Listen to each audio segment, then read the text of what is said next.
All right, welcome to Mike Africa Jr. here. I Never Knew TV, bro. What's going on? Glad to be here, man. How you feeling? Everything's cool, man. And I know the book On the Move is coming out August 6th, and that will be the main topic of this conversation, along with some history, clear up the mystery, right? I want to talk about your time growing up in Virginia. In the book, you spoke about the strict diet MOVE members practice and the strenuous exercise regiments, right? Okay. Where do you believe Benny, a.k.a. John Africa, got principles about eating and living that inspired the philosophy he used to govern MOVE? I think John Africa got his understanding about health and fitness and all that. I think he got it from living. I think he got it from partly some of it from being in the military too. I think he also kind of had a gift too. You know, he understood things kind of innately. But once he understood something and believed in it, then he zeroed in on it and he was hyper focused with it. And he was probably extreme with it too. You know what I mean? Like, wait a minute, hold on. Raw food is healthy? All right, so let's go from like this cooked thing to just completely raw. You know, for at least that's the way it was with the kids. You know, we ate all raw food. I think he got that from just, you know, the fitness part, the military. You know how they say we do more, the military say we do more by, I think they say we do more by 6 a.m. than most people do all day. And MOVE, we did more by 6 a.m. than the military did all week.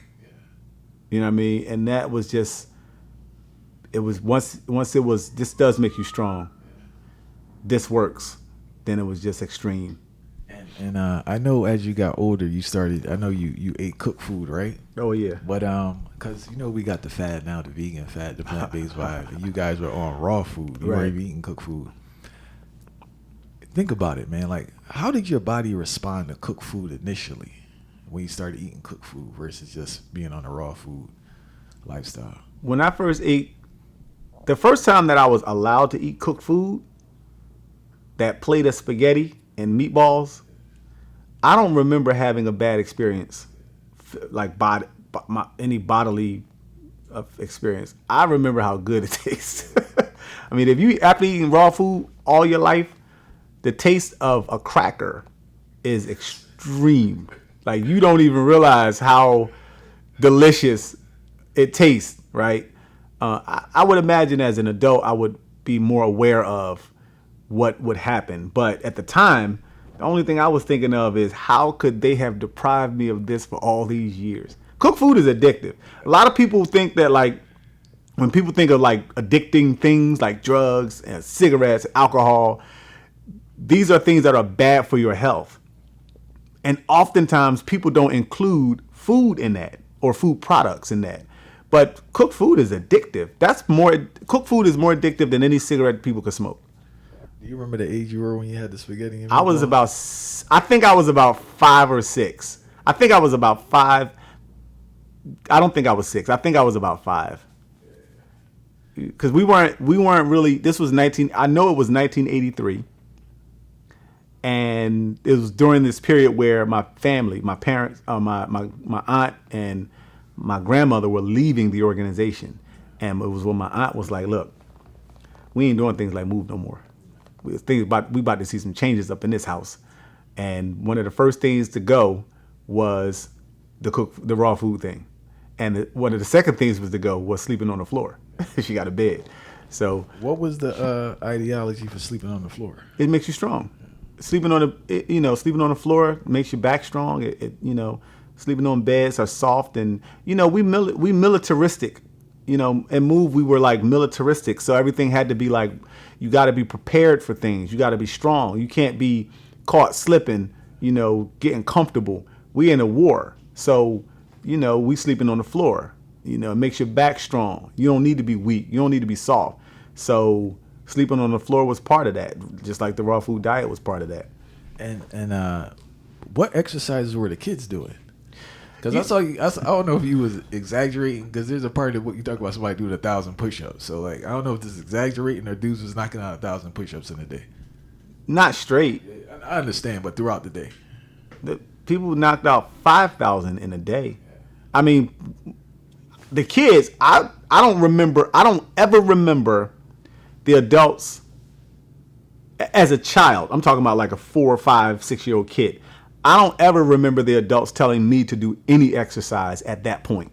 But I saw other kids doing the exercise because the adults did push-ups and running. Oh, 1,000 push-ups, they do that for breakfast. Bro, 150, 75, just, you know how people do reps in the gym. They do 12, they do 10, they do 8. Move members were doing 50, 75, 100. I seen them doing that. And as I got older, when I became a teenager, then it was, oh no, you got to run 5 miles a day, every day. Run. Breakfast, that's your breakfast. I don't care if it's cooked or raw. Hit the track. in the book you mentioned about your mother's pregnancy. It was like a hidden pregnancy in the prison, and she was going to do it on her own. But Right. Listening to the diet and the exercise regimen, I came to the conclusion. I'd like to hear what you have to say. But it seems that because she was so fit and she was eating a certain way, she was able to have the pregnancy the way that she did while she was incarcerated. No question. If, when you're healthy, you have an easier time handling physical activities. And giving birth is a hell of a physical activity. So her fitness it just gave her the strength and the ability, and it also gave her the mental fortitude. You know what I mean? Because like if you about to get on a track and you got a marathon to run, and you really haven't trained for this run, you know what I mean? You're not going to have the confidence to be able to take that on like that. But if you've been putting in the work, and fortunately, she had a baby 2 years earlier, too. So she knew what she was in for. So she had the baby at the house, too, right? She had the baby at the house, my sister. And so she knew what she was in for. And certainly the healthy diet and the physical activities. My mother, while she was pregnant with me, could do 115 push-ups straight. She put her feet on a stool so that her stomach don't hit the floor on a decline, and do 115 straight, wide push-ups. Move people were next level strong, especially for that time period. Because women they were looking for the straight arm back then. You know what I mean? They wasn't doing what this is a new, more modern thing now. But no, they were jacked, strong people. Like as I got older, I would hear about the things that they were doing. They were running 10 miles to work, swinging sledgehammers at their job, and then run home from work. So when I got older and I started working, I started doing the same thing. Like I would run my job. I lived in West Philly. My job was at McNaughton's Nurseries in Cherry Hill, New Jersey, which is a few miles down the road from here. I would go to work. We started work at 7:00. It took me about 40 minutes to get to work. Go to work all day doing landscaping, digging holes, hauling wheelbarrows, cutting grass with big extended tractors and lawnmowers and stuff. And then I would run home. It's 15 miles. You was running over the bridge? Over the bridge. That's wild. All right. You know what? Hey, it's raw sweet potatoes, peanuts, raw eggs, Rocky style eggs. The raw sweet potatoes, do you leave it in the sun? Or you just leave it skin in the it sun. and eat it? You just eat it. You eat it like you eat an apple. And that's how I ate them. And I ate a couple a day. Every day I ate a few. Peanuts, raw apples, stuff like that. And raw onions. And yeah, at the end of the day, when my shift was over at 3:45, 4:45 or whatever, I changed my clothes. I used to leave a book bag at the job and one of the trucks. And then I would change my clothes into my running gear, put my running shoes on, and then I run 15 miles home. How long were you doing that for? I worked at that company for 5 years. I did that regularly the whole 5 years I was there. So I would do I didn't do it every day. I would do it like a Monday, Wednesday, Friday. And then some days sometimes they would squeeze 40 hours of the work week in 4 days. So we would do 4 10-hour days. So we didn't work on Friday. So then I might do Monday, Tuesday, and Thursday or something like that. But I did it multiple times a week, every week. And then if I was tired, you get tired. If I was tired, then I would ride a bike instead of running. And then when I rode the bike, I would ride to work and then ride back home from work. Well, that's a move thing too. 'Cause I read about everybody riding this bike everywhere. Yeah, we always rode bike. And whatever physical activity to be strong. Because listen, there is nothing more revolutionary than protecting your own health. Nothing. I don't care how good your rap is, how good you can talk about the injustice in the system. There is nothing more important or more revolutionary than protecting your health. That is what revolution is. And so I think we get caught up in the fuck the police and the fight police brutality and the issues of mass incarceration and all of that. But why are we talking about those things? Because those things directly impact our health. So when we talk about free Mumia, when we say hands off Assata, when we say the killing of Sonia Massey was wrong, all of these things, we're talking about them because they have directly impacted our health in a way where people died, people suffered, people were tormented. So now if the system is responsible for committing these crimes against our health, then why would we not, understanding revolution, why would we not protect our health?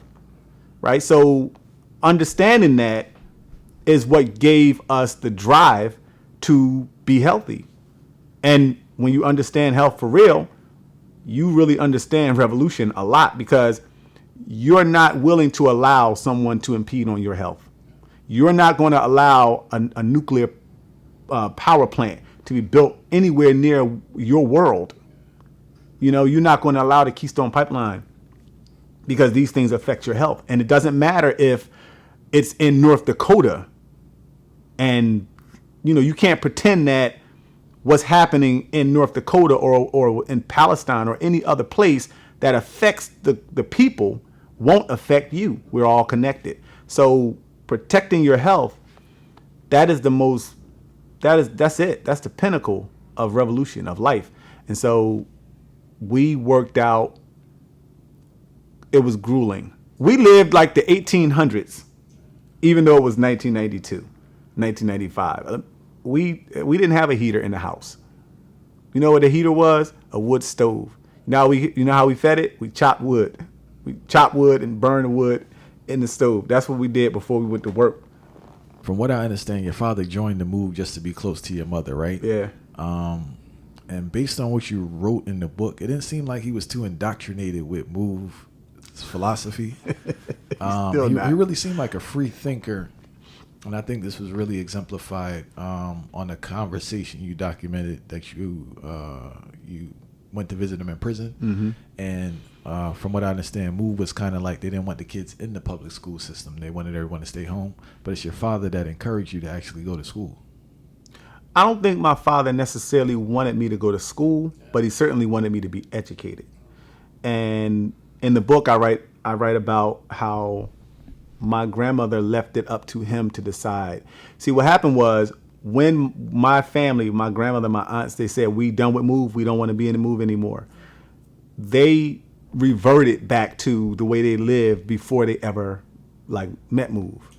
So when they started giving us cooked food, when they cut our hair,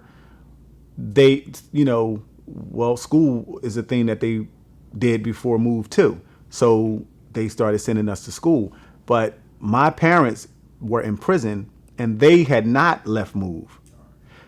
My mother hadn't left, so my father wasn't going to leave. So when my grandmother and my aunts decided that they were going to send their kids to school, and I'm with them, I'm one of the kids. So they said, well, what about him? So they asked me, what do you want to do? I said, I want to go to school. I wanted to go because it looked like so much fun. You look out the window in the morning, you see all the kids walking together and they got their lunch boxes and they're all having fun. This is something, kids love kids, right? So when my grandmother said, I told my grandmother I wanted to go, she said, ask your father. What age was this when I was 6 years old. And you started? 'Cause I remember you were supposed to be like you were a couple years behind, but So you had a cousin. yeah. So my birthday. These days they start school like sometime in August, but back then they started school the second week of September. My birthday is the second week of September, so I was 6 years old in first grade. I was supposed to be 5 years old in kindergarten, but I was in move during the kindergarten time. So I skipped kindergarten and went straight to first grade. But because my birthday is in the second week of September, I was 7 years old, like shortly after I started. So yeah, I'm supposed to be 7 in second grade, but I was 7 in first grade. You remember like that experience being in I remember school everything young? about it. Yeah, like how was that? Because It was amazing. I loved it. I absolutely loved it. It was one of those things like to cook food. Like, how could y'all have denied me of this? Do you know we get to be with other kids that get to like, they know how to draw and they know how to color and like we fight, but you know, it's all love, you know. But my grandmother, see, at the time too, the bombing of Move had just happened. I went to school in 1985, the year the bomb was dropped. And Move was so hated by people in Philadelphia. I mean, it felt like we didn't get any love except from other Move people. And that wasn't even always the case. Sometimes the Move people were coming after us like other, you know, regular people. So when I started going to school, it was like my grandmother said, don't tell these people that you're a Move member. Don't tell the kids. Did you have the same name, or you switched the name, or you Change the name? Change the name. All right. Change the name. I'm not Mike Africa. I'm not Makita. You're going to be Michael Sims. No idea that you're this other. Cut your hair, different person. You ain't walking around naked, different person. So I didn't tell anybody. So the whole experience was, I did what other kids did. And because it was such a contrast to living in Move, it was great. And then all these other kids, they you know, being in Move, some of us were profoundly athletic because we did what the other people did, exercising and running. Even though we were kids, we still tried to follow behind the things that the adults were doing. And I don't care how I don't care how fast you are. I don't care how fast Usain Bolt can run. He will never beat a cheetah. In his wildest dreams with rockets on his ass, he will never beat a cheetah. And that's kind of how it was with us, with the adults. We were running with adults. It's hard for a child to ever compare to the speed of an adult. But you'll burn another child when you run. So when you run next to kids, it's not even close. So, and that same thing came when it was like, you know, the physical stuff, the exercises, all this stuff. It wasn't close. And so when we play football or basketball, and you know, we just excelled. Like a lot of us excelled. But it just seems growing up in that environment, you would be mentally stronger than the average person anyway.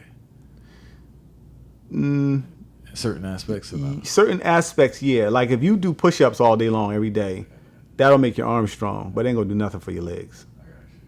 So in certain aspects, yeah, I'm tougher, I'm more aware, but it's also like, you know, my grandmother gave us this talk before we went to school, and it made it clear that, like, even though we're going to get involved in this, there are still aspects of it that are totally enemy. You know, the flag, you're not standing for that. You know, it makes you raise these questions that are probably a little bit deeper than the average child is going to hear. You know, why aren't we, you know, we're Move members, we don't do that. Well, why are we going to school? And now there's a conversation. So in some aspects, yeah, you get more mature quickly. But then in other aspects, you're wildly deficient. You don't know how to share. You know what I mean? There's no compassion. Because in Move, everything has to be like militaristic. There is no compassion. You took my shit. You going down. Like, so, you know what I mean? Yeah, we fought a lot. Your life experiences have exposed you to the worst and the best of people, right? How have these experiences shaped your understanding of the complex nature of human beings? Human beings are very complex. On my Instagram page, I'm looking at half of my friends saying free Palestine and another whole group that are like, pro-Israel and pro Netanyahu. It's just like, and from some people that you really wouldn't expect either of those things to come from, and the ones that are pro-Palestine are no less my friends than the ones that are pro-Israel. And it's the same thing with Kamala Harris and Donald Trump. It's like, I got friends that are like, yeah, Donald Trump is the man, like, yeah. And then you got people that are like, no, she's our president. Like, and it was no different in school. It was no different. It is no different anywhere you go. You know what I mean? I have 3 sisters, and one of my sisters is my biggest cheerleader. No one will scream louder than her. My wife won't scream louder than her when I accomplish something. She's just very, very supportive and kind to me and sweet, and she don't take no shit from me. Michael, you dropped out of school in 6th grade. I need you to get that GED, turn that into a diploma, then go get yourself a degree in college. Like, she's like that. I could be telling her, I got all of this traumatic experiences from seeing the bomb and my parents being away. Yeah. I don't care about none of that. What are you doing for your education? Then I got 2 other sisters. My other sister, oldest one, she's similar. And then the sister directly over me, we don't vibe. You know what I'm saying? So right there within my own family, my own blood family, the complexities it's like a mixed bag. And that is a microcosm of society. You know what I mean? Like, that's just what it is. Every family has that section of people that we just don't see things the same. And that's how it is. That's human nature. That's how it is. And that's not just human nature either. That's human nature, but it's also just nature. Like the black sheep. You know what I mean? The black sheep different. You could say that that black sheep is different than the white sheep. If nothing else is different about him, his wool is black. That's different. We got color. We got eyesight for a reason. We see color. There's a reason we see color. There's a reason color exists, right? That black sheep different. So that's just nature, man. There's a lone wolf. There's a lone wolf somewhere. There's a pack here, and this one might have 12, 20 wolves. This one might have 8 or 9, but there's a lone wolf that exists too.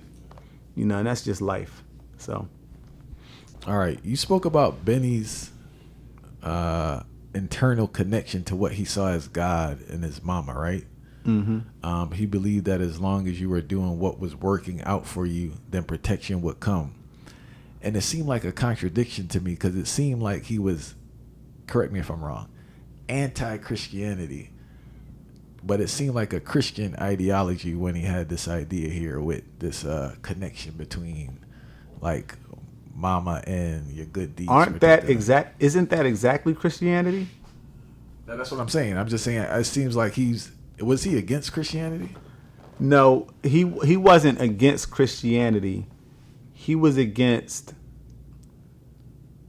the way common Christianity is like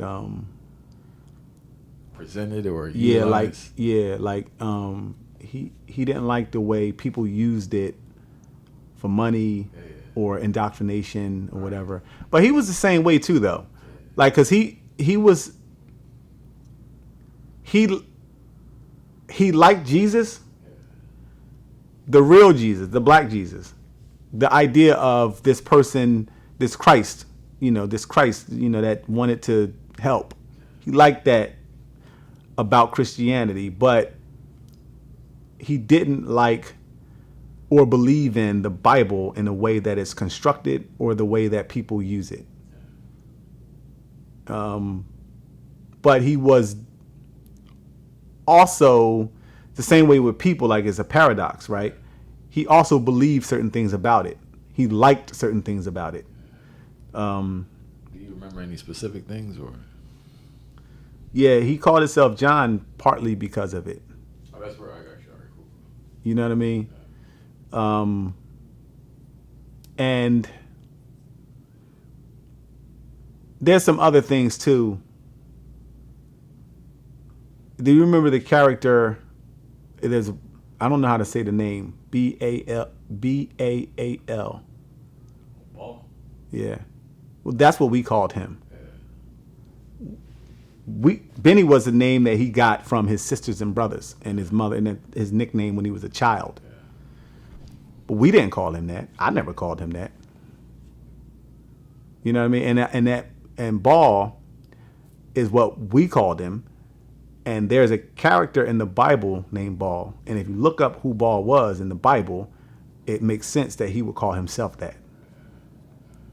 So he would take parts of the Bible and use it because he grew up on it. And he also said that a lot of people are influenced by it. So there's certain things that he would use it for. But he didn't like it. I want to talk about your time at Charles Drew Elementary, right? Okay. You brought up a great point when you spoke about your time there in 1990 and how it differed so much from your time at Belmont, specifically the teachers, right? Yeah. And I feel this is a big problem in education now, and it's hilarious that you brought it up at that Here time. we go. So you express how the change and the age of teachers impacted you tremendously. You said at Belmont the teachers were more mature. It was a disciplined, wholesome, and organized environment, right? And I guess during times they play like Otis Redding, Temptations, or jazz. But at the new school, teachers were playing like Ghetto Boys and Crisscross. Right. And I feel like in education, not necessarily age, but there has to be a maturity level of the person who's instructing kids. And I think that's what's missing so much in education today. And it seems like you experienced that at an early age, you know? Yeah. I think teachers have to be parental figures. And I think they can be peers to some degree. But the struggle that I had with school at that point was I was becoming a teenager and I needed structure. I needed guidance. I didn't need my teacher to be telling me about her weekend excursions with some random people, like random guys riding on the back of motorcycles. You know, my teacher at Belmont, my first grade teacher, I remember all my teachers. And not that I had a lot of them because I dropped out of school in 6th grade, but I remember first grade. I remember the smell of the place. I remember the teachers' names, their glasses. I remember everything about my teacher, Miss Leibowitz. 2nd grade was Miss Jefferson. 3rd grade was Miss Statham. 4th grade was Miss Smith. 5th grade was Miss Hill. All of these teachers were teachers that taught my parents, right? This Miss Statham had been at that school for 20 years before I got there. That don't exist now, bro. Mr. Sneed was my mother's gym teacher, and he had gray hair when he taught her how to climb the rope and how to play basketball. He had gray hair then. So these people had a level of structure and a mentality that was guiding beyond just reading, writing, and arithmetic. You know, they taught you to sit up straight. They fold your hands, cross your legs. Girls wear dresses and skirts that come below the knee and stop being fresh with that boy. It was a lot more parental than the other school. It was structure. It was discipline. It was the type of activities that they introduced into the school, the extracurricular activities, the field trips we went on. We were learning while we were being entertained, but the structure was so important and valuable that once we got out of that, once I went to this other school, Charles Drew, and my teacher was younger. Like my teacher was like, could have been my cousin. You know, I'm 13, was it 12, about 12. And my teacher was like 22. You know what I mean? I got cousins older than her, like first cousins. So I felt like it was a downgrade. Like, no disrespect to the teachers that drew, but I thought that it was a downgrade, and they were so young and involved in being young. It was.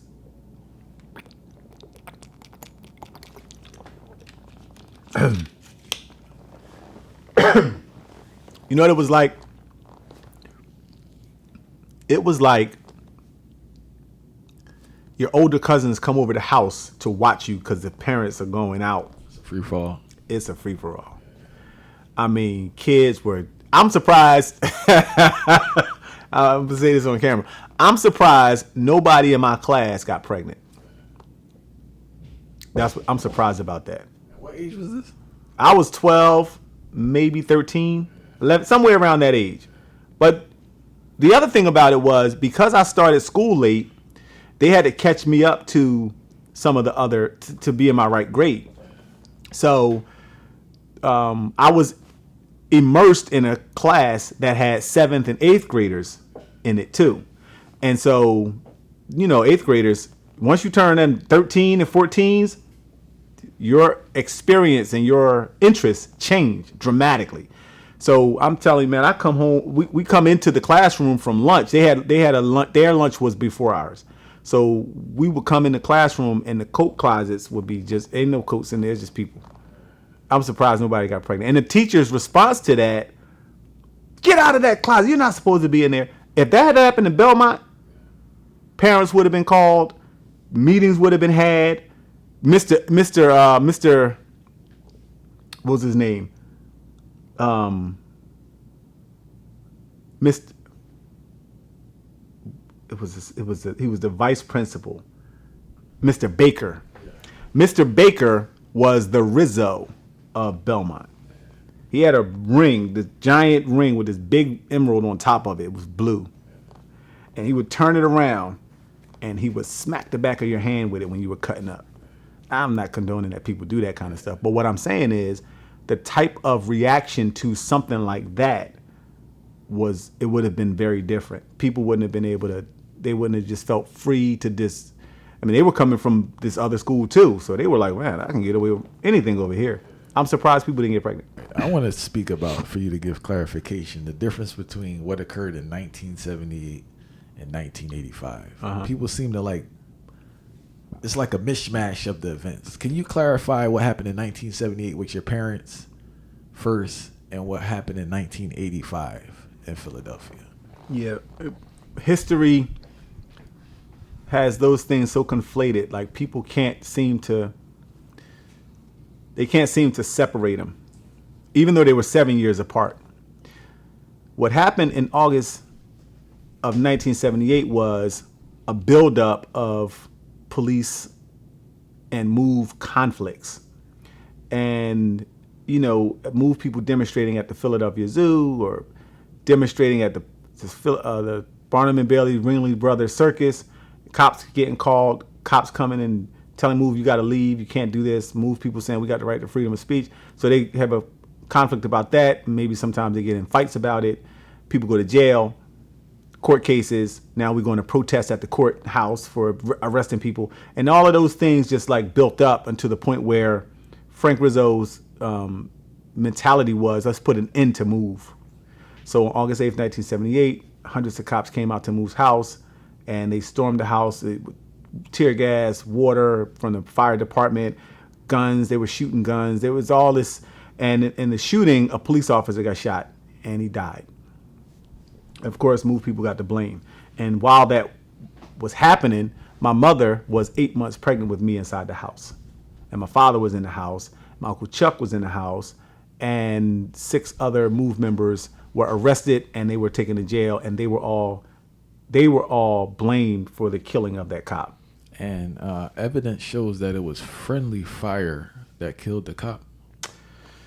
There's a lot of discrepancy around where that shot came from and who should pay for the killing.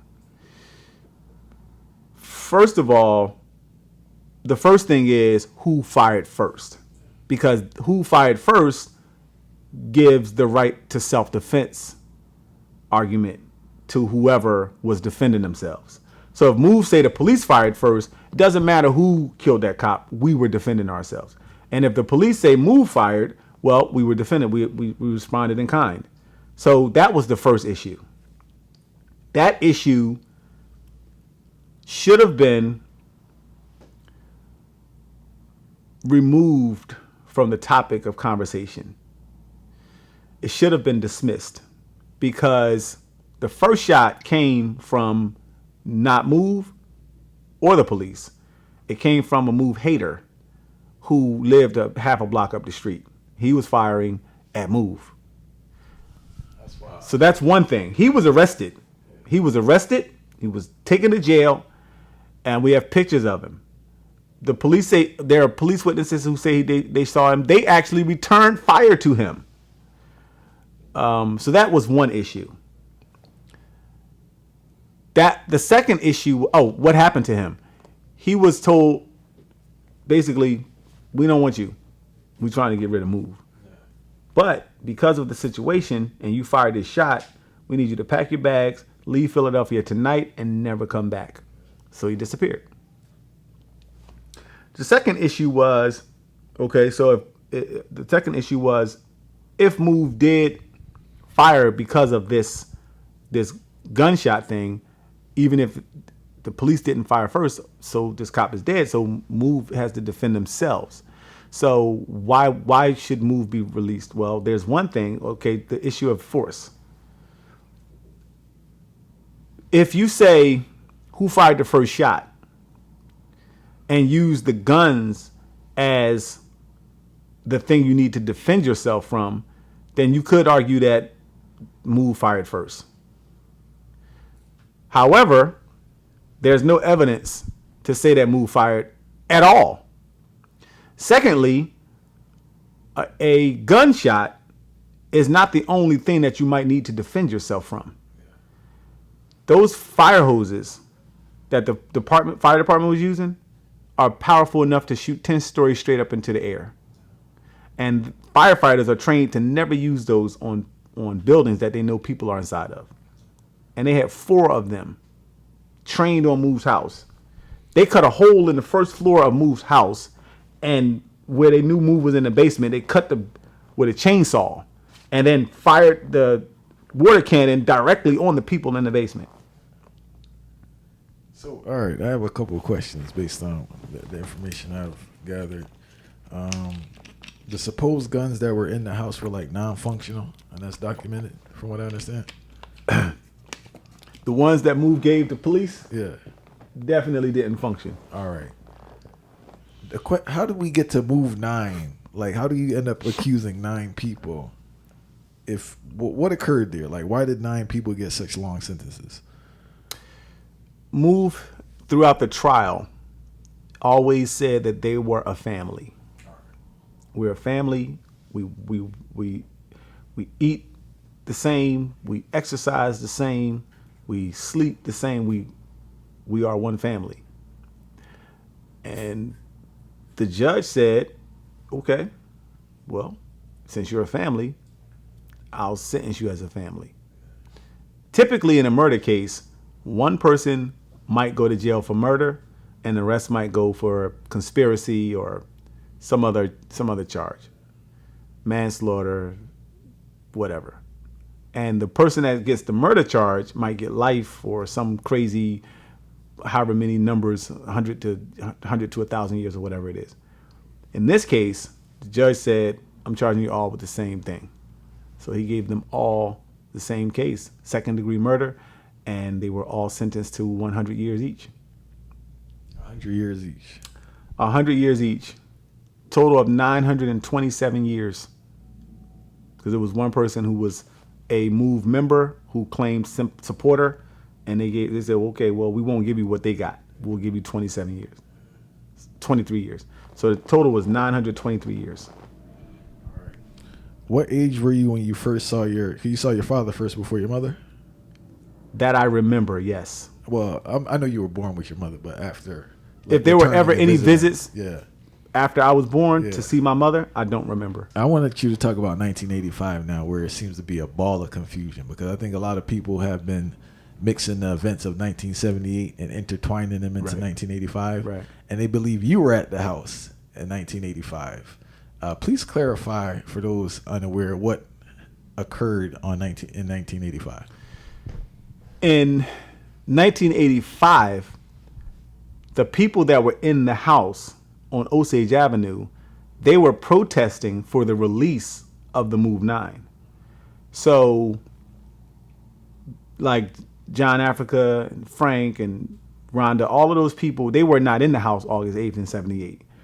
So, like, imagine something happens at your house, and and then you got people on the outside. Something happened, and some of your family members end up in the slammer, and you got people on the outside that are raising support, raising awareness around those people, and then they get into a fight too, and now everybody's in jail. That's what it was like. Except people didn't end up in jail; they end up getting a bomb dropped on them. So that's the differentiator. The people that were in the house May 13th were fighting to get the people out of prison from August 8th and 78. And they both end up in the confrontation.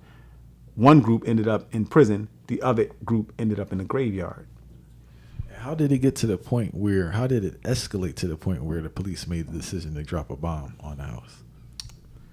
Just as much as Frank Rizzo was racist, John Africa was determined to pressure the system, and basically he wasn't surrendering, and he wasn't going to let them take him alive. You gonna have to, if you're not going to free our people, you got to kill us. And that was the mentality. And every adult in there basically signed on to that type of thinking. And you see that kind of stuff all the time. When you have two colliding forces and they're just not going to see eye to eye, and they just believe that their way is the right way, it's not going to change. I can't say that anybody expected a bomb to be dropped. Hindsight is 2020. If you could see that a bomb is going to be dropped, if you could see that people are going to get shot, killed, burned to death, if you can see that happening, you might change your course. But at the time, people were caught up in taking this position and not compromising with the system, that they just went headstrong and wouldn't retreat. And I don't think I know for a fact that the city knew they were going to drop a bomb. I know for a fact it was premeditated. I know for a fact that they were practicing detonating C4 at least a year before they actually dropped the bomb. There's documented proof they were building structures of our house with the bunker on it and simulating, doing tests and blowing it up over a year before they actually dropped the bomb in May 13th. And when they dropped the bomb, were they aware kids were in the house at that time? When they dropped the bomb, they hoped kids were in the house. They wanted kids to be in the house. They wanted to kill everything move that day. That day, when the bomb ignited a fire and the children started to come out of the house to escape the burning inferno, those kids were shot by the police as they were coming out of the house. They absolutely knew kids were in there. Why was the violence so brutal? Were MOVE members being violent towards the police? Like, why was the violence towards them so brutal? Like, were they posing a threat, an actual physical threat to the police? I think the violence against them was so brutal because I think the same reason that it was brutal against Malcolm X. If I say right now that I think that we should eliminate qualified immunity, I wonder how many police officers would be upset with me because of that. If I say fuck the police, I wonder how they would feel about that. Even the quote unquote good ones. I mean, they say that there's a lot of good police and there's a few bad apples, but I believe it's the other way around. I believe that there's a few good ones, and most of them are willing to turn their heads when they see their brother cop do something fucked up. And I think that when it came to Move disobeyed their authority so much for so many years. And now the police department got this new mayor who was a soft and kind of weak mayor, and he was bringing in military personnel as managing directors and as police commissioners. He was ready to go. They brought Leo Brooks in from the military. He was a brigadier general in the military. He was the new managing director under Wilson Good. Gregor Sambor was so brutal. Frank Rizzo told the mayor, "Don't use him. He's a loose cannon." He was an ex-military vet from Korea and Vietnam, and he was the new police commissioner. And so the police the police officers, the detectives and the patrol officers, they had been dealing with Move since 1970 something, and now they finally got the green light to do whatever they want to do, because these are enemy combatants. These people are terrorists. We're going to take a hit. Same way like the new Olympic thing they did. They put that Last Supper thing with all of that. Yeah, they did that whole thing. They knew that they were going to take a hit, but they wanted to promote a certain thing, so they were willing to take that hit. They knew that it's like a boxer. We boxing, and you strong, you extra strong. I know if I hit you with a low blow, that I might get a point deducted, but it's also going to take a lot of steam out of you. So I'm willing to take that point off, because it's going to take a lot of them head shots that you giving me that I ain't really comfortable with. So I'll take that hit. They knew they were going to take a hit, but it's going to be worth it in the end, because we're going to get rid of these fucking people. And that's what they were thinking. So when them police officers lined up and set things up, and they shot over 10,000 rounds of ammunition. 10,000 rounds? They shot over 10,000 rounds of ammunition in 90 minutes. They ran out of bullets and went to get more. And the weapons they used? Military. M16s, M14s, M1s, 50 caliber machine guns. They used an armor-piercing anti-tank gun. What police department has ever faced a tank? In Kensington and Allegheny in Philly, it is some of the most, well, Sherelle Parker said everybody got to go. But for the most part, it was, for the last, I don't know how many years, it was filled with all kinds of crime. I've never seen a tank driving through there. North Philly, the Badlands, Zombieland. I've seen everything in Philadelphia, the Reagan era, the crack, the murders. I seen, my friends. A bunch of my friends are in prison today. I would go to the prison to see my dad, and while I'm visiting my dad, I see my friends coming out too, visiting their loved ones. I didn't even know they were in prison. I haven't seen them in a decade, and that's where they are.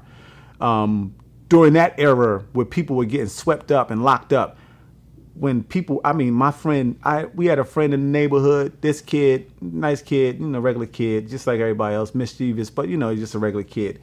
One day you see him, Monday you see him, Friday you find out that he had 6 bullets in his head. Throughout all of that violence, all that crime, all of the things that was happening, I've never seen a tank riding through Philadelphia, ever. But the police on May 13th, 1985, had a anti-tank gun. Where does a police department even get something like that, right? So the military was all involved in that, and that's all federal stuff.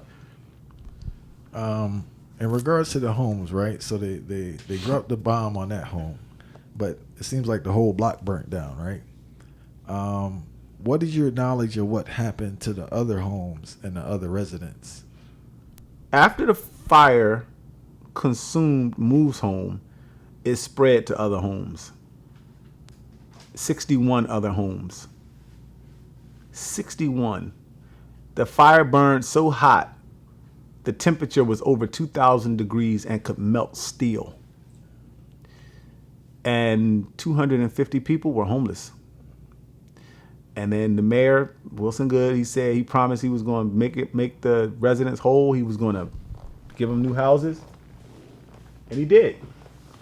But the houses were so poorly built that the contractor was arrested for it. The contractor that built the homes with shoddy construction material did more time in jail than the people that dropped the bomb. You've done something that a lot of people aren't able to do, maintain a close relationship with your parents while incarcerated. Because, usually when someone's incarcerated, support seems pretty high initially, if they're lucky, and it dwindles, yeah. Especially for a long stretch. I know that's a rough thing, right? Maintaining that relationship. How were you able to maintain that relationship and persevere? Because that's a long time. You have the distances. I think your father was closer than your mother at a certain time. Your father it was swapped. Yeah. Your mother was closer than the father. So how did you put forth that effort to maintain the relationship and make sure you continue the visits and you continue the communication? People will do what they're interested in. You don't have to find the strength within you to do something you like to do. You know what I mean? If you're LeBron James, you like playing basketball, no one has to say, "Come on, man, we gotta get this game in, bro. Come on, man. Look, you want to play? Let's go play." It's more likely that he's the one telling you, "Let's go play," or he's playing without you or whatever. And it's the same way with my parents. I never felt like it was a burden to stay in touch with them. I felt like it was a burden that I couldn't be closer to them. So any opportunity that I had, I took. If it was going to see them, I wrote them letters. They wrote me letters. They wrote me letters more than I wrote them, and I wrote letters a lot. Anytime anybody was going to visit them, I tried to find a way to get in the car with them. Anytime people were sending them money or whatever, I tried to be a part of what that was. And it wasn't a burden. It didn't feel like something I had to do. It felt like something I wanted to do. It felt like something I needed to do. It felt like I couldn't do enough. I think people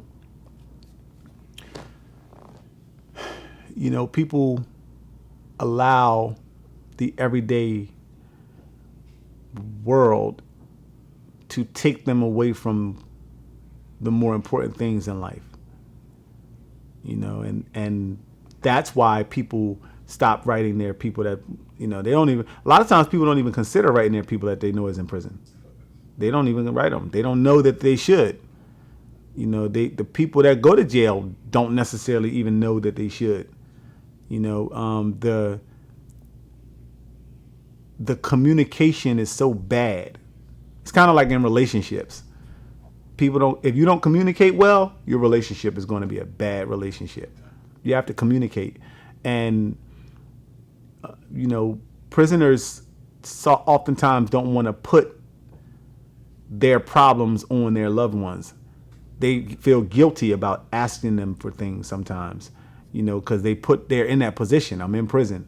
I already put that on you. So they don't want to ask you, "Yo, man, write me a letter. Come see me." They don't want to ask. Some will, but a lot of times they don't. But they love getting visits. Them getting a letter breathes life into them. Send them a Christmas card with a couple dollars in it. You know what I mean? And it compounds. My dad used to tell his jailhouse friends, "Yo, man, my son doing this. My son just bought a house. Oh man, my son started a new business. My son, his family, he just got married. He got kids." And I would send him pictures to corroborate the letter I wrote him, and it compounded. And then when my dad, I just ran a marathon, Mike. It was a 36 miler or whatever. I won the the basketball tournament. I averaged 23 points in the state. We won a game. I did softball too, and he's sending me home trophies. I got 50 trophies that my dad sent me home for basketball, baseball, softball, running, boxing, all this stuff. And so it was almost like we had a closer relationship with each other through prison than some of my friends and family members had with their father, even though he was with them on the street.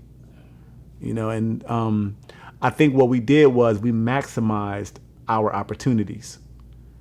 And maximizing your opportunity when you have little to maximize is far greater than not maximizing it, even though you have more to pull from. You know what I mean? If your father is not in prison, but you never spend time with him, I'm going to have a better relationship with my dad, even though he is in prison. And that's what it was. People got to stay in touch with their people. You can't just leave them there. You can't just let them, you can't just let time pass and think that it's not important. Think that you'll see him one day. And I think the worst thing that people could say about their people being in prison, I didn't come see you because I didn't want to see you encaged like an animal. That is the worst thing. I think that is the biggest cop out. I don't want to see you like this. How you think they feel? How you think they see they self? And you going to see them, yeah, it'll hurt a little bit because they in a cage, they locked up. But look at what you will give them. You give them hope. When you come to see them and you tell them that their granddaughter or their niece or their nephew just graduated from whatever, and here's some money for you on your books, $20, whatever, you breathing life into them. Go see your people, man. Don't just leave them there. That's cruel. Like they feel guilty, so they don't want to chastise you for that, but they would love a visit. You know what I mean? So I stayed in touch. The role the prison industrial complex plays on issues in the black family. I don't think people quantify how that absence of income really hurts the family, and also the absence of presence of the male figure. And you have a lot of experience, like, you know what I'm saying, going up there. So like, let people know, man, like how bad it is for the family on the street when that male figure is gone. If you have two incomes in your community, in your family, you're a powerhouse. Because unfortunately, money makes the world go round.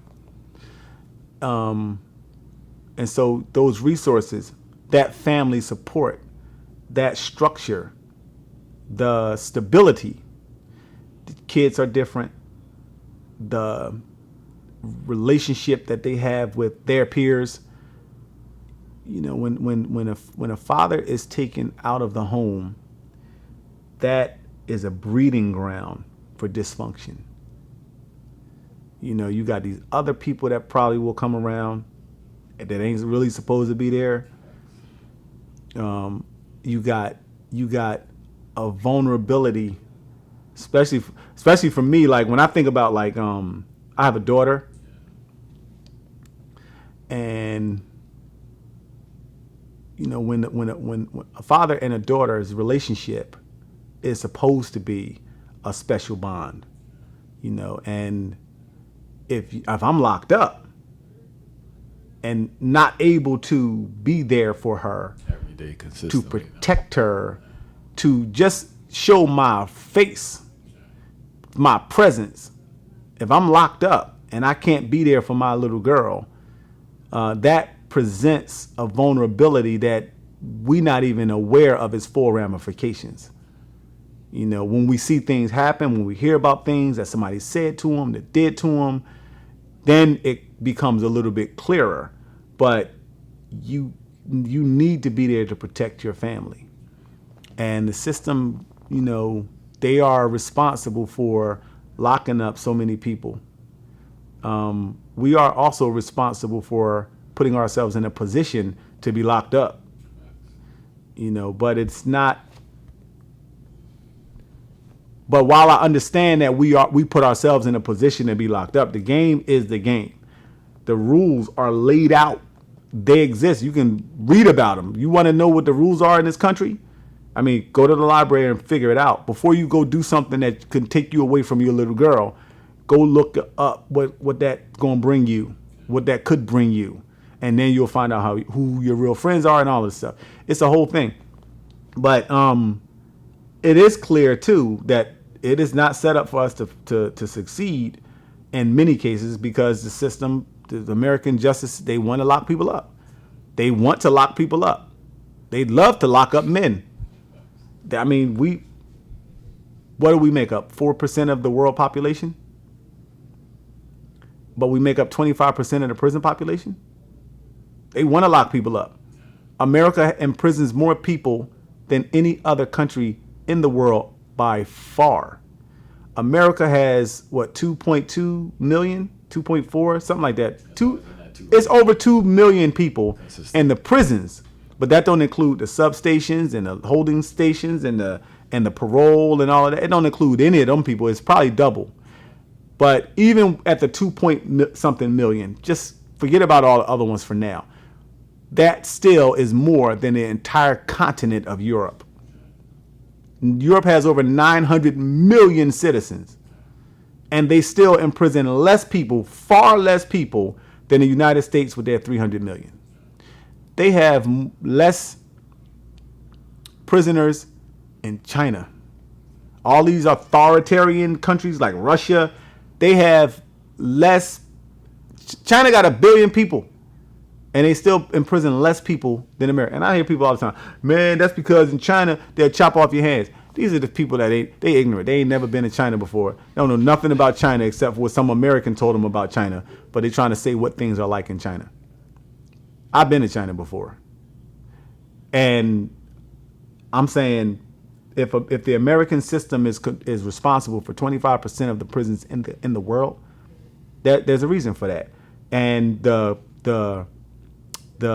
Clintons and the Bidens idea for the crime bill and how they target black people, because black people typically can't afford legal representation, and black people typically are willing to take a plea deal because they don't want to stay in jail forever, and they're typically poor, so they can't. It's all a thing.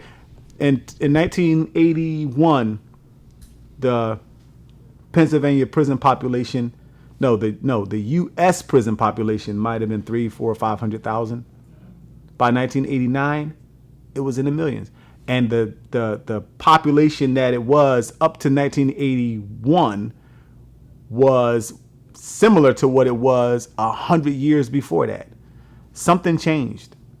They want to lock people up. I think, man, they found a business model that's so profitable. Prisons are modern day slave plantations, and it's just too much profits at this point. You making $16 an hour to press clothes at the local clothing apparel store. In order for the prisoner to do that prisoner making 16 cents an hour. Every bed that you sleep on is potentially made from a prisoner. And they didn't get paid what we would get paid to make them. The eyeglasses people wear. Cambridge Springs is one of the prisons. That's what my mom did. She made eyeglasses. I believe it's like 60% of the glasses in Pennsylvania are made from prisons. And license plates. California makes license plates. And Wilkes-Barre makes beds. And another place makes shoes. They're all slave labor, like sweatshops. 16 cents, 23 cents an hour. If you're doing goods, you're making $1. So yes, it's a business. And then you have private prisons. I think they're the worst though. They go super hard. Private prisons are bad, and the private prisons, the owners of private prisons, some of the same people that own these record companies, that's telling people to lick me like a lollipop and all of that. All of the things that will not promote growth and development for black people. they have like rules where if the prison capacity is not in the 95% full, then the state has to pay a fine to the prison owner. So the state sends out police officers to arrest people to meet the quota. These people are not guilty of committing any crime. And John Africa used to say, poor people don't have to be criminal to be locked up. They just need to be available. And that's exactly what it is. They're available to be locked up. Also, one of the things that we used to get my parents out of prison was this thing. We were going to sue the parole board because they were making arbitrary decisions that had nothing to do with the ways parole is supposed to work. One thing was, if you were arrested in the 70s and you reached your minimum, typically, if you didn't have any infractions within a certain amount of time, you were released from prison. You might get a 1-year hit. They might say, nah, we want to see you in another year or whatever. But for the most part, if you didn't have any infractions, you didn't recommit any crime or whatever, you went home. The parole board started turning this refusal to release you into this indefinite thing. A year from now, you haven't changed. Okay, 2 years from now, that was totally illegal. But they were doing it because they were keeping the prisons full.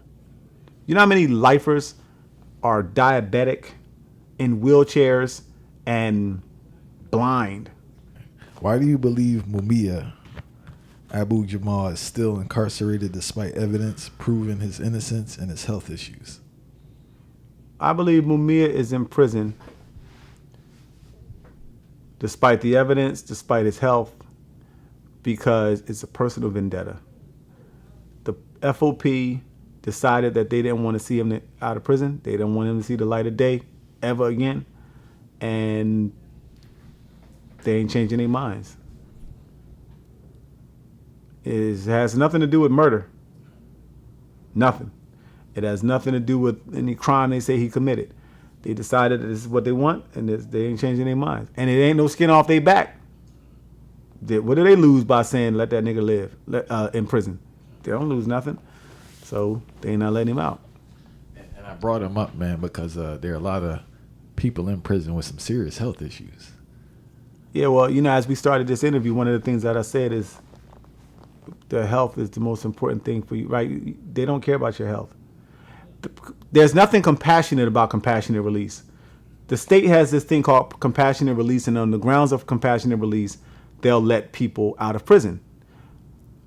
But the grounds, the rules for compassionate release are like you have to be within 6 months of death, and you have to be in a wheelchair, and it's like there's nothing compassionate about compassionate release. They don't care though. They don't care about his health. They want him to die. They tried to kill him. The death penalty was put on him on July 3rd, 1981. Death sentence. Mumia Abu Jamal will be sentenced to death. Not life without parole, death. And in 1995, they signed his Tom Ridge, the Pennsylvania governor, signed his death warrant. He will be scheduled for execution on Marcus Garvey's birthday. August 6th, 17th. Is it 17th? 17th or 20th. It ain't the 20th. It's not the 20th? Right, 17th. There you go. Right, sure. I thought it was the 16th. But it's a lot of dates in there. Somebody gonna look it up. But yeah, he was scheduled for execution on Marcus Garvey's birthday. And so they were trying to kill him then. But they haven't been able to because so much outcry from the people pushing it back. He got a stay of execution. Have you met him in person? Who, Mumia? Yeah. Oh, yeah. I've met Mumia many times. He was in the courtroom. He was in the courtroom when it was announced that my mother had me in a jail cell. He was in the courtroom. He was one of the journalists taking notes to report that I was born in the jail. I've met him plenty of times. I became a hood journalist because of him. Yeah. How's the spirit? You would never know Mumia was in prison by visiting him. You all, you might go to the prison thinking that you're going to say something to uplift his spirits, to give him some motivation or something, and seldom is that the case. Usually he makes you feel energized, like you can walk on water. His understanding of the system is so clear, and he makes it so that you can see it. Like his wording, he could say a phrase and it's just like, oh shit, I never thought of it like that. And it just takes your understanding, your knowledge of the system on another level. Like he says this thing, he said, war is America's favorite pastime. And think about that, huh? America has existed for all these hundreds of years. Rarely are we not at war. Rarely. You know what I mean? What has it been, 17 years? Of the 400 years, I think 17 of those years we have not been at war. 17. That's crazy. If we're not in war, we're funding a war. We're constantly at war. And if there is no war to fight, you know what happens?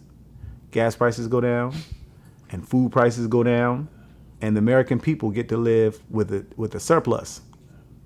And the government doesn't get all of that excess money that they're getting from war. War is big business. Thing about this story, about my book, is for me, the takeaway is the love between my parents and myself. You know what I mean? That was the thing that got me to scratch and claw and fight other people to get them out. You know what I mean? Like I don't think I was trying to finish what John Africa started and freeing to move people from prison. I wasn't thinking about that. It seems like it. The reason I say is like numerous times as we get towards the end of the book, you reference quotes by John Africa, how it impacted you. One of them specifically spoke about that disruption, and it's almost that constant pressure. Right. And even it seems like, I guess he represented himself at one time, and that kind of influenced you. So Right. I think Right. I'm not saying that you finished the work, you were trying to replicate what he was doing. But it seemed like, man, he had a tremendous influence on like the tactics that you use and that resilience that you demonstrated, you know? Yeah, he had his win in federal court was tremendous. He was facing a Harvard and Cornell trained prosecuting team, and they had never lost a case before. And he represented himself. He got less education than I do. I got 6th grade, he got 3rd grade. And he won. And so if anybody's going to be able to give you some insight on how to get people out of prison, it's this guy, right? So I definitely looked at his writings to see what he wrote and find a needle in a haystack kind of thing. But I wasn't trying to, in my mind, I wasn't thinking I'm going to be like him. I'm following his footsteps. I wasn't thinking that. I was just trying to get the people out of jail. And like people ask me like, why you writing this book? You know, I'm mad about that. I didn't want to write this book. You ever hear of Dory Miller? Dory Miller was a cook on a naval ship, and he found himself on the gun shooting down kamikaze airplanes from the Japanese during wartime. And they asked him, "How did you end up on the gun?" He said, "I did what had to be done." The guy that was on the gun was shaking under the table that Dory Miller was cutting potatoes on. And Dory Miller was like, "Well, if you under the table, who's on the gun?" So he had to run up above deck, on deck, and fire. and he shot down 6 or 7 kamikazes, and he saved not only his own ship, but several other U.S. naval ships. And so when people ask me why you wrote this book, I tell them Dory Miller. I did what had to be done. There's a lot of people that are more qualified to me than me.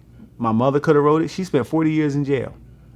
And she knew John Africa more than anybody.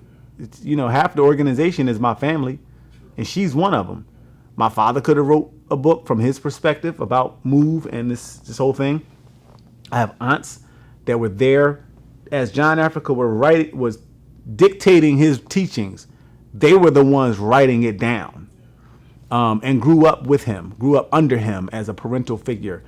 There were 50 MOVE members. Ramona could have wrote a book about MOVE. But, as much as we've been complaining about the news media getting our story wrong and telling it wrong and lying on us, it's astounding to me that they didn't write one. So I wrote it because I felt it needed to be done. Clear the air. Yeah. And that's the reason why I was the one who went to get them people out of prison, because it needed to be done. A lot of people could have did it before I did. I shouldn't have to be the one. I'm mad about that. People mad at me because I went and picked them up without even letting them know that I was going to get them, without even letting them know that they were free. I'm mad at how the hell am I the kid that was born in the jail, and now 40 years later I'm the one freeing people from jail, going to pick people up from jail. Why didn't you do it before I had to do it? If you wanted to go be the one to go pick them up, I'm mad. You know what I mean? This shit not fair. And now I'm gonna get all of these questions and have to relive these experiences and hear people tell me, that wasn't exactly like that. Write your own book and you tell people how it was exactly. You know what I mean? But I did it to make a historical record. I did what had to be done. There was a person in your book, an older family member, Derek. He was very interesting. A friend? He was a neighbor. Oh, Derek was a neighbor? He was a neighbor that moved in with you? He was yeah. Well, my family was, all my move was neighbors. All right, cool. So he was I guess, family friend who moved in with you. Yeah. Right? But he seemed like a very interesting character due to the polarity of his being, and he seemed like you learned some good things from him and some bad things from him, right? Mm-hmm. He comes out of prison. He's living at the house. He's a hustler, from what I understand, right? Most definitely. Two things I want to talk about: his treatment of his lady that you witnessed, and also the hustling. So I want to talk about the treatment of the lady because, unfortunately, a lot of young men see men abusing women. Mm-hmm. But your situation, the way you broke it down, was unique how you analyze it, because after the occurrences, everything would be normal. Right? Mm-hmm. And how did that impact your view on domestic abuse? It made me think he was crazy. It made me think she was crazy too. I was just about to say if she was crazy also. But it also, over time, it gave me insight. Some people don't have the wherewithal to get out of a situation. Or to understand the situation is bad too. Or to understand that they can get out of it. Yeah, or to understand that it's bad. Like, when I was 13 years old, I was living with my grandmother, and things weren't working out between us living together. And she was the one who told me that I needed to return to MOVE. And I did. And things for me got better. So she saw something in the MOVE way that I had really didn't understand. Even though I was born in it, she saw something.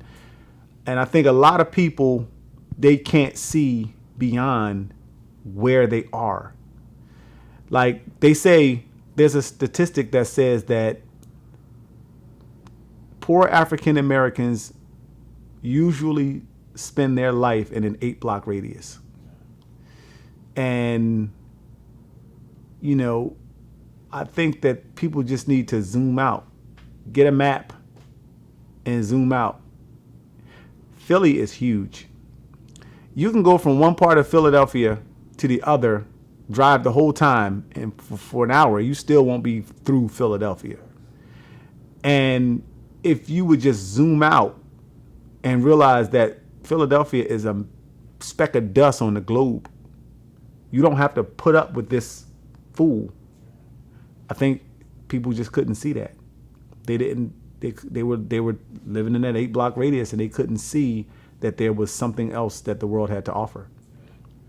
And once I got to see that there was more to life than sweet potatoes and onions, it unlocked a whole. And you don't even have to be eating unhealthy food to have it processed. You know what I'm saying? I mean, it unlocked something, and so it just made me see that like people are mentally stuck.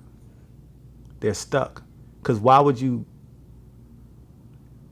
I don't want to say accept that type of treatment, but why would you live with it and not get away from it? Everybody in the house was living with it. Because I remember you mentioned like your grandmother. You were kind of.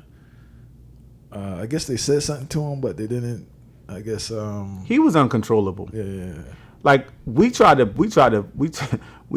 him a couple of times. Like like the kids, like, you know, but he was uncontrollable.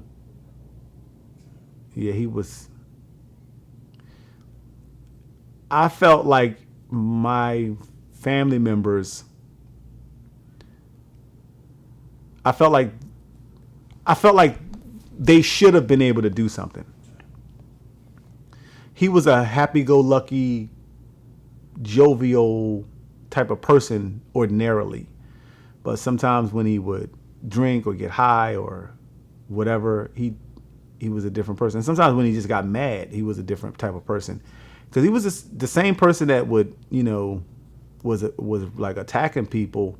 He was also the person that would like instill respect for life, for animals. And he was the same type of person that would like, you know, tell you about how you should respect your parents. And, you know, but then he had that other side. So it just showed me like how small-minded people can be, how narrow-minded people can be, how closed-minded people can be. I didn't see that at the time, but looking back at it, I can see that like people aren't really willing to explore. They're not really willing to like take their life to another place. Even when it comes to like just exercising, you know what I mean? You can turn your body into whatever you want it to be. It'll take some time. It'll take some years to get there or whatever. But you know that did you know that you can do that with your body and be the best it's ever been? All right. The documentary, right? 40 Years a Prisoner, right? Uh-huh. In retrospect now, do you feel there's a part of it that like failed to really capture certain parts of the story? Well, 40 Years a Prisoner doesn't talk about the bombing of Move at all. The only aspect of the bombing that's in 40 Years a Prisoner is the producer, Tommy Oliver, interviewed Wilson Good. But other than that, I don't think there's a mention of it. That story wasn't about the bombing. That story was about me and my quest to free my parents. I think that film is really good for the person who never heard about Move, or the person who has heard about Move but has some questions, and clearing up, like you were talking about earlier. If you watch 40 Years a Prisoner and you don't see the bombing, and you think that there should be a bombing because of the history, then just wait for part 2. You know what I mean? Because it gives you that clarity. This had nothing to do with the bombing. This was about this kid who was born in prison. His parents were in prison, and he had a shot to get him out, and he succeeded. So, yeah, that it definitely didn't talk about the bombing. And we had a conversation. It was not an easy decision to make. You know, the biggest thing that happened in Move history. Why did they leave it out, or why was the decision made to leave it out? You get 2 hours to make a feature doc. You get 2 hours. And unless you can really explore the full amount, the full story, it was better, according to Tommy Oliver, the producer, it was better to leave it out. Yeah. So, Mike Jr., appreciate the reasoning. Appreciate you coming Get through. the book, Please August 6th. Pre-orders are available right now. Go to MikeAfricaJr.com. Go to HarperCollins.com and get the book On the Move. We give thanks. Thank you. Thank you for having me, man. It's a good interview. It's fun.